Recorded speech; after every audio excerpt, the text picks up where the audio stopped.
come didn't you hear me on the side over here.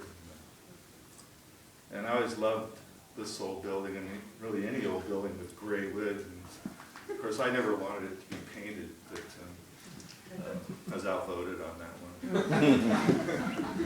Of course, the folks at Fort Still agreed with me because all their buildings are just gray wood too. But at any rate, I had met Walter Schmidt at a party at Dick and Karen's building. They used to own the 1896 building, so he was the same age as me and sort of a like mind.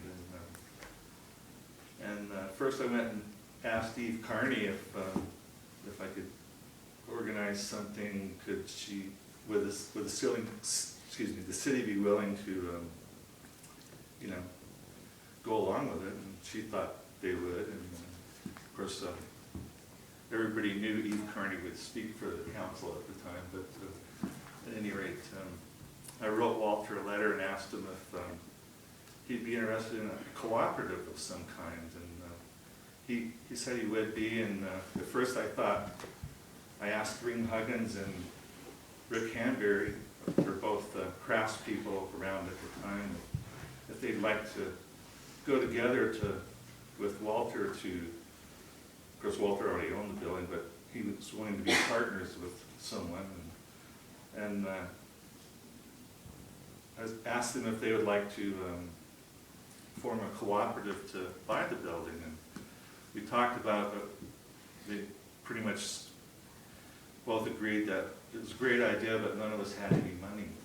And that was kind of the main stumbling block there. And so then I was thinking, well, maybe a society would be the way to go. And Darren and I asked Alan Davidson and Fred and Barb Higley to, or Barb Scrivens and Fred Higley to come and have a meeting at the cafe and talk about possibly forming a society, and they were keen on the idea, and they all had ideas of who else might be interested. And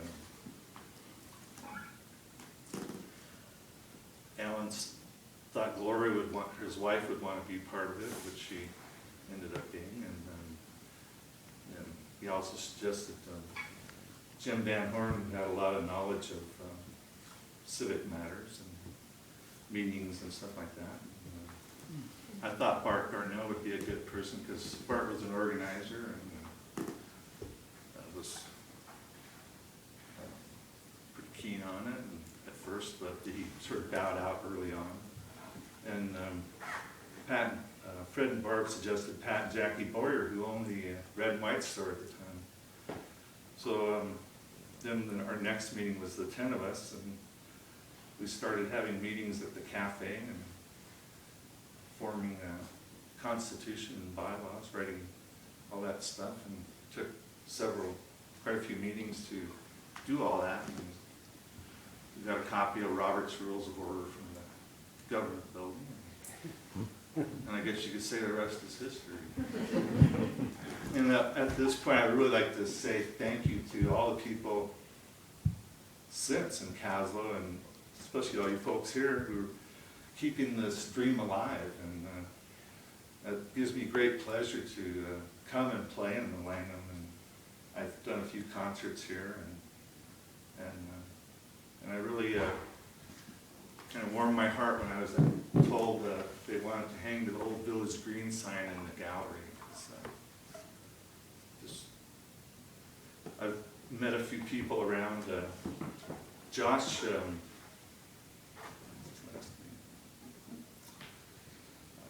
losing his last name here. Judy. Wow. Dave and Judy. Yeah. Josh Wow. He emailed me a couple of years ago and thanked me for the Village Green. I thought, what a cool thing. This is a young kid at the time coming in the cafe, and he's emailing me thanking me for having had the Village Green. And the Village Green was a sort of a hub of activity for people.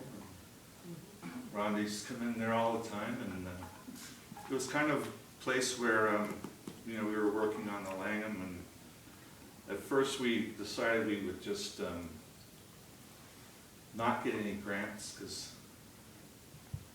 I hate to use the word hippies, but some had gotten grants and not really done anything with the money, so we thought we would just start off on a volunteer basis, and which we did for the first year. And the first half of the roof was done totally with volunteer labor and with money we raised at the first annual Langham benefit. And as well as some of the work jacking up the front of the building. And, so I've lost my trend of thought here. But, what was I talking about?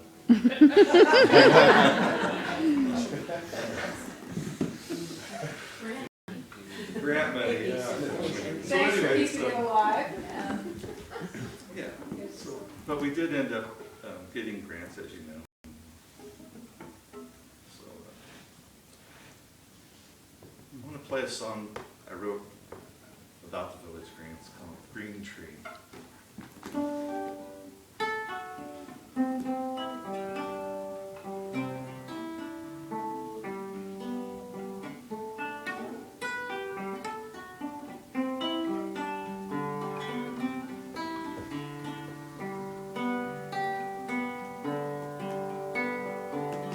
Sitting in the shade of a vine maple tree on a hot summer's day where the kids all play. There by the green, it was part of the scene. On Front Street there ain't no trees. Green tree, where are you now? You used to be so full of life. Now you're gone and the feeling is strong. I miss your leaves hanging by my window. It's Good Friday, they cut you down. Old George didn't want you hanging around. Mad at the kids and the sheets on his fence. He was tired of the hippies hanging round on his ground. Where are you now? You used to be so full of life. Now you're gone and the feeling is strong. I miss your leaves hanging by my window. He called up his boys with their noisy toys. With a grin on his face, he's gone in this disgrace. Hey, pouring off him, it was all they could do to keep his pants from falling down. He was a little overweight. Well, George doesn't fool around. When he hates trees, he just cuts them down. Up in the sky, shading his land, their branches reaching out across his property line. Green tree, where are you now? You used to be so full of life. Now you're gone and the feeling is strong. I miss your leaves hanging by my window. Now you're gone and the feeling is strong. I miss your leaves hanging by my window.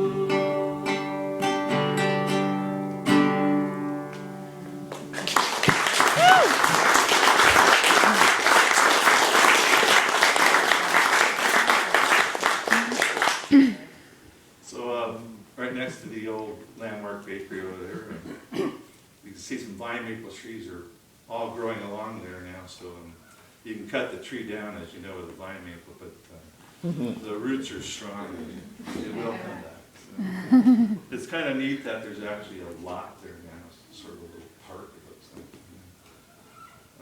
George McQuaig put out a history book of Caslow, and there's a picture of a bunch of people sitting on a bench next to the Village Green, and any of you have seen that, but you can see this big tree behind them, and it was kind of a hangout there, and yeah, so how are we doing? pretty much it? Please, one more. A little more? Please. Another song? Please. Can get a little help here? Sure. Want to come down and heckle on this next song, Tom? Or do some hecklers? Come on, Rick. Echo, yeah.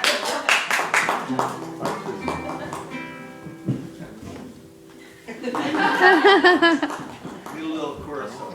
All right. This next tune is written by a friend of mine in Seattle. His name is Mike Breyer. And, he's got a website, you can check it out. He writes pretty funny songs. And it's called Idaho Girl. You'll hear it, of course. I'm in love with Idaho Girl, I'm in love with a bit of I'll read their lips, I guess. For the doo-wop. If you want to make any comments in the No censorship. background. No censorship. Rock and roll. I'm in love with an Idaho, in love with a bit of heaven. She's a lovely Idaho girl with an AK-47. She's a pretty woman. Well, I met her in an Idaho where she grew up with a swarthy skinhead. My winning line was, "Hey, nice shot." Hey, nice. Well, I guess you're gonna need a new boyfriend. Well, her father was a farming man. His potatoes were delicious. But every one of his Idaho friends belonged to three militias. That's right. Her mother was a farmer's wife. She tended all the crops. She was especially proud of some basement plants. Oh, she didn't let the cops see.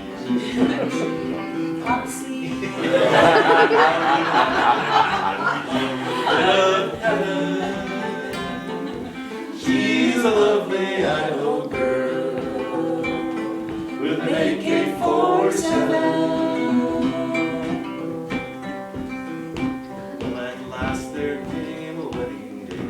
I do, and the parson asked it. I finally got to the second day. Oh, yeah, all right. Beneath her green flak jacket.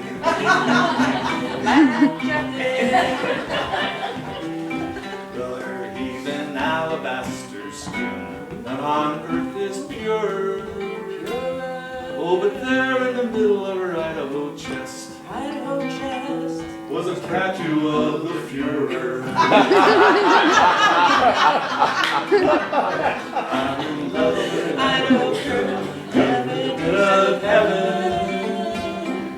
Oh, she's a lovely Idaho girl with an AK-47.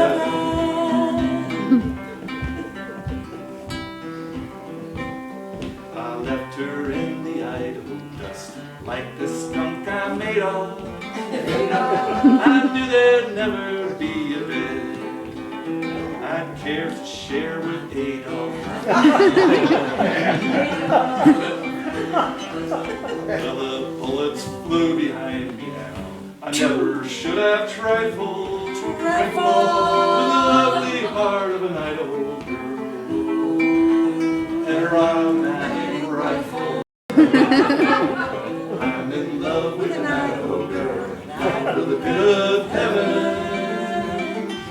She's a lovely Idaho girl with an AK-47. Well, if you see an Idaho girl, I'll tell you what the facts is.